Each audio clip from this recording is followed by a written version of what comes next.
physicality is always a limitation, isn't it? You can stretch it. But there is a limitation for physical body. Physical means limit, isn't it? Because the basis of physicality is a limited boundary, isn't it so? Only because there is a limited boundary, you can call this physical. If you take away a defined boundary that a physical form has, there is no such thing as physicality. That which is boundless is not physical, isn't it?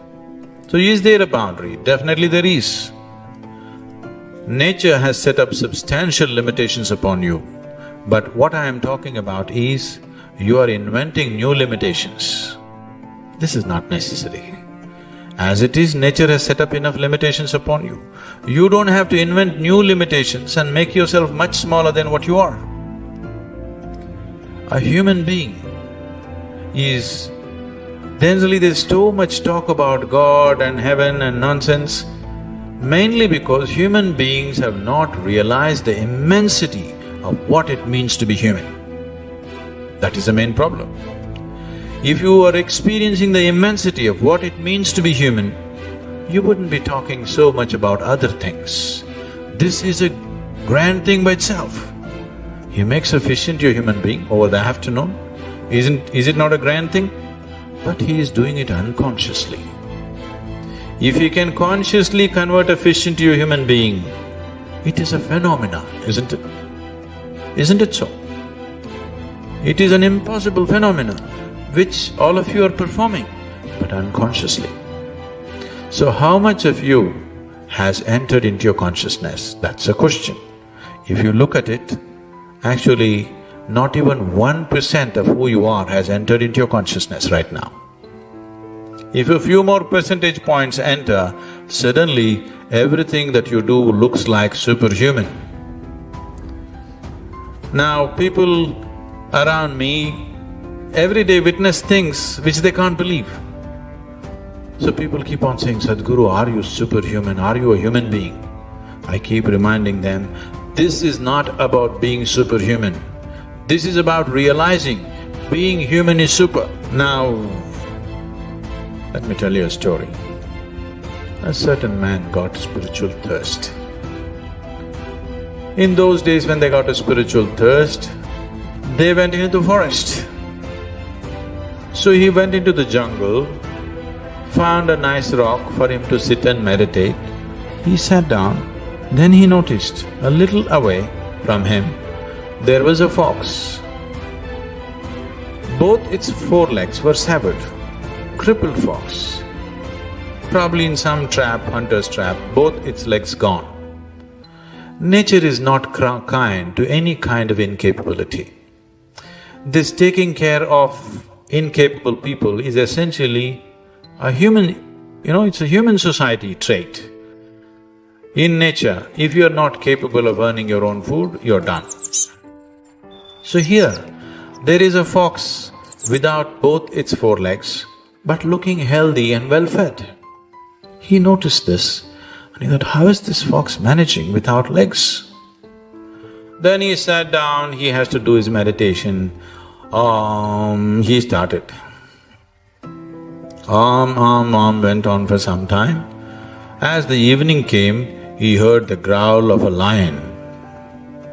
The moment he heard, oh, went away and he ran up a tree and sat down. He forgot about the meditation. Then the lion came with a piece of meat in its mouth, came and dropped it in front of the crippled fox. And the fox ate this meat and the lion went away. This man thought, oh, this is a divine message. God is trying to say something to me. A crippled fox being fed by a ferocious lion. This is a miracle of miracles. God is sending a message to me. What's the message? What's the message? What's the message? He completely forgot about his meditation and started thinking, what is the message? Then he arrived at his own message. He said, oh, God is trying to tell me, in this miraculous forest, even a crippled fox is being fed by a ferocious lion. When this is so, you fool, you on the spiritual path, what are you thinking about food? Just sit there. It will anyway come to you. So he sat down, one day, second day, third day, sixth, seventh day, he's groaning for life. Not able to move, totally weakened, he was groaning. Death thoughts. A yogi was passing this way. He heard these noises, he came up to him and asked, "What happened to you? Why are you like this?" He said, "Oh, great yogi, please tell me, I got a divine message. I went by it and I became like this." Yogi asked, "What happened?" He said, "Here, look at that fox. Look at him, he is well fed. Every day, this lion comes with a piece of meat and it feeds him. Don't you think this is a divine message? Please tell me, is this a divine message?" The yogi said, "For sure, this is a divine message. But why did you choose to imitate a crippled fox rather than a generous lion?"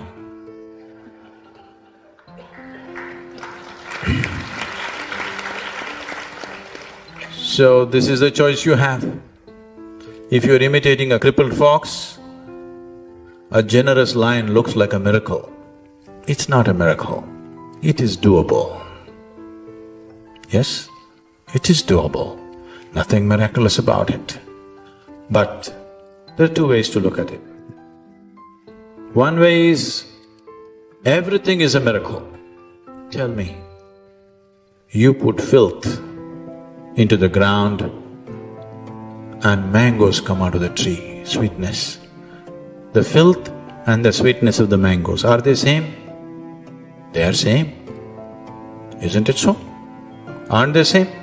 The food that you eat and what you do in your toilet the next day, they are same, isn't it so?